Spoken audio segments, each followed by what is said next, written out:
заттың атын білдіретін сөздер 65 сабақ. Бірінші аты мәтінді түсініп оқы. Теңге алу ат спортына жататын ұлттық ойындардың бірі.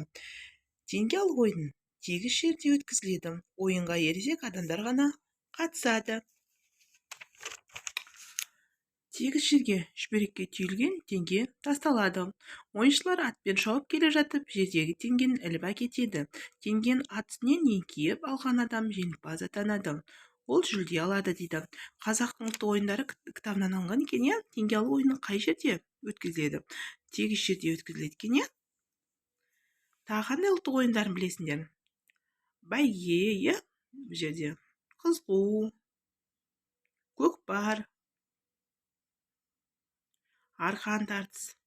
Қазақтың ұлттық ойындары көп екен, иә?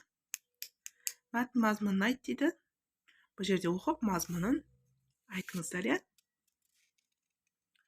Екінші ату орын ауыстырып берілген сөздерден сөйлем құрабы жаз дейді. Көкпар, мұхит қатысты ойынына доп алаңда ойнады балалар дейді. Бұл жерде қараңыздар.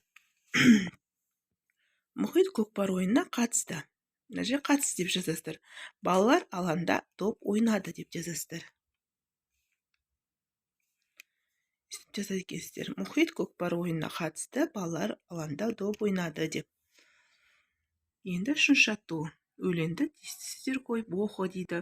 Біздің жирен байқамаппын, желді басып қатты шапты дейді. Осы жерге тиістісіздерді қояды екенбіз. Қараңыздар. Біздің жирен құлын байқамаппын бұрын.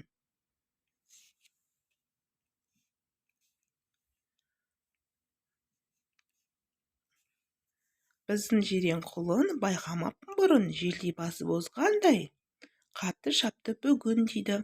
Бұл жерде құлын, бұрын, озғандай. Бүгін деген сөздерді қойып шықке. Біздің жирен құлын байқамаппын бұрын, желдей басып озғандай, қатты шапты бүгін дейді. Мына жерде дәптерде жазылған, дәптермен жұмыс деген дәптерлеріңіз бар. Сол жерден алынған әріптер тұр, солардан әріптерден сөз шықты. Мынандай сөз шықты: күн, ауа, су деген сөздер шықты. Енді осыларға сөйлем құраңдар деген. Күннің көзі жерді жылытты деп жазасыздар, иә? Күннің көзі жерді жылытты деген күн деген сөзге. Ал енді ауа деген таза ауаға шығу пайдалы деп жаздым мен. Су дегенге сусыз тіршілік жоқ деп жаздым, иә?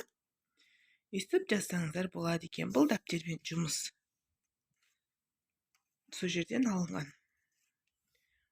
Осымен сабағымыз аяқталды. Келесі сабаққа кездескенше сау болыңыздар. Каналыма тіркелуді ұмытпаңыздар.